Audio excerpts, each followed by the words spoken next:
নমস্কার বন্ধুরা, welcome to Shampa's kitchen. আজকে তৈরি করে দেখাবো প্রেসার কুকারে এই ক্রিসমাসের সবচেয়ে tasty rich dark Christmas fruit cake recipe. এই ক্রিসমাস কেক বানানো যেমন খুবই সহজ, আর স্বাদেও দোকানের স্বাদকে টেক্কা দেবে। তাহলে চলুন শুরু করি।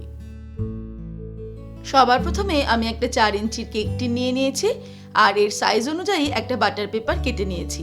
এবারে সামান্য পরিমাণে রিফাইন্ড অয়েল নিয়ে কেক টিনটাকে খুব ভালো করে গ্রিস করে নেব, আর চলে যাব পরের স্টেপে। এবারে একটা বোল নিয়ে নিয়েছি, তার মধ্যে একটা ছাঁকনি বসিয়ে নেব। তার মধ্যে নিয়ে নেব 1 কাপ পরিমাণে ময়দা। এখানে 125 গ্রাম ময়দা আছে। দিয়ে দিচ্ছি 1/4 টিস্পুন দালচিনির গুঁড়ো বা সিনামন পাউডার। 1/4 টিস্পুন দিয়ে দেব জাইফল গুঁড়ো বা nutmeg powder. 1 teaspoon baking powder দিয়ে দেব। বেকিং সোডা দিয়ে দেব 1/4 টিস্পুন। 1 টেবিল স্পুন পরিমাণে কোকা পাউডার দিয়ে দিলাম। এই কোকা পাউডার খুব সুন্দর একটা ফ্লেভার আর কালার দেবে কেকটাকে। আর সবশেষে দিয়ে দিচ্ছি 1 চিমটি নুন। তারপর সবকিছুকে ভালো করে চেলে নেব। এই ছাঁকনি দিয়ে স্পুনের সাহায্যে এইভাবে এটাকে চেলে নিচ্ছি। ব্যাস, এইভাবে কেকের ড্রাই ইনগ্রেডিয়েন্টসগুলো আমি রেডি করে নিলাম। এটাকে ভালো করে মিক্স করে নেব, আর চলে যাব পরের স্টেপে। এবারে একটা বোলের মধ্যে 2টো ডিম ফাটিয়ে নেব।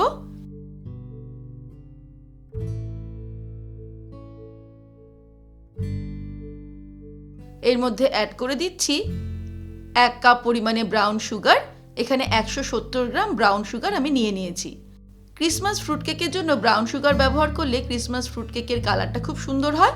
তবে আপনাদের কাছে না থাকলে সেক্ষেত্রে কিন্তু সাধারণ চিনিও আপনারা ব্যবহার করতে পারেন। এবারে একটা হ্যান্ড হুইস্কের সাহায্যে খুব ভালো করে এটাকে মিক্স করে নেব। হ্যান্ড হুইস্ক দিয়ে আমি এটাকে 10 মিনিট মতো বিট করলাম বা ফেটিয়ে নিলাম। এবারে এর মধ্যে অ্যাড করে দেব 1/4 কাপ রিফাইন্ড অয়েল। এখানে আমি 50 গ্রাম তেল নিয়ে নিয়েছি। তারপরে আরও 2-3 মিনিট এটাকে ভালো করে ফেটিয়ে নেব। ভালো করে ফেটিয়ে নেওয়ার পর এবারে আমি এর মধ্যে তৈরি করে রাখা কেকের ড্রাই ইনগ্রেডিয়েন্টসগুলো অ্যাড করে দেব। তারপরে একটা স্প্যাচুলা দিয়ে ভালো করে এটাকে মিক্স করে নেব। তারপর ফিরে আসছি। কেক ব্যাটারটা বেশ খানিকটা ঘন মনে হওয়াতে এর মধ্যে আমি 2 টেবিল স্পুন মতো দুধ অ্যাড করে দেব। দুধটা কিন্তু আগে থেকে জাল দিয়ে রাখা ছিল। তারপরে আবারও ভালো করে এটাকে মিক্স করে নিয়ে ফিরে আসছি।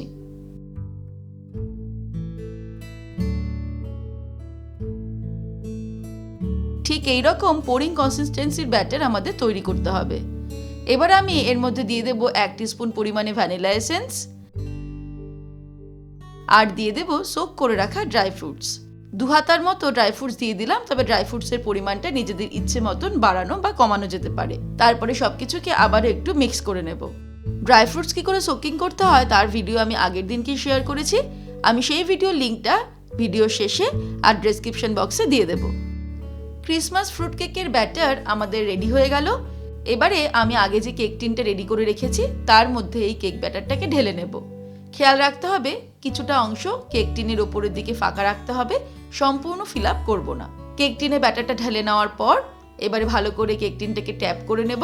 তারপর চলে যাব ফাইনাল স্টেপে। এবারে ফাইনাল স্টেপে আমি একটা প্রেসার কুকার 10 মিনিটের জন্য হাই ফ্লেমে প্রিহিট করে নিয়েছি। ভেতরে একটা র্যাক বসিয়ে দিয়েছি। এবারে খুব সাবধানে কেক টিনটাকে এর মধ্যে বসিয়ে দেব। তারপর লো ফ্লেমে 10 মিনিট এটাকে বেক হতে দেব। 10 মিনিট পর ফিরে আসছি। 10 মিনিট হয়ে গেলে খুব সাবধানে ঢাকনাটা খুলে এর ওপর দিয়ে কিছু কাজু বাদাম আর কিছু চেরি আমি সাজিয়ে দেব।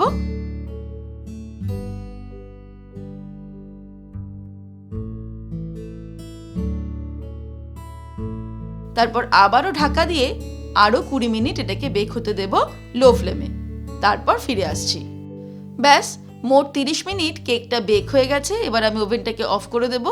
খুব সাবধানে প্রেসার কুকারের ঢাকনাটা ওপেন করব, আর একটা স্কিওয়ার দিয়ে কেকটাকে চেক করে নেব।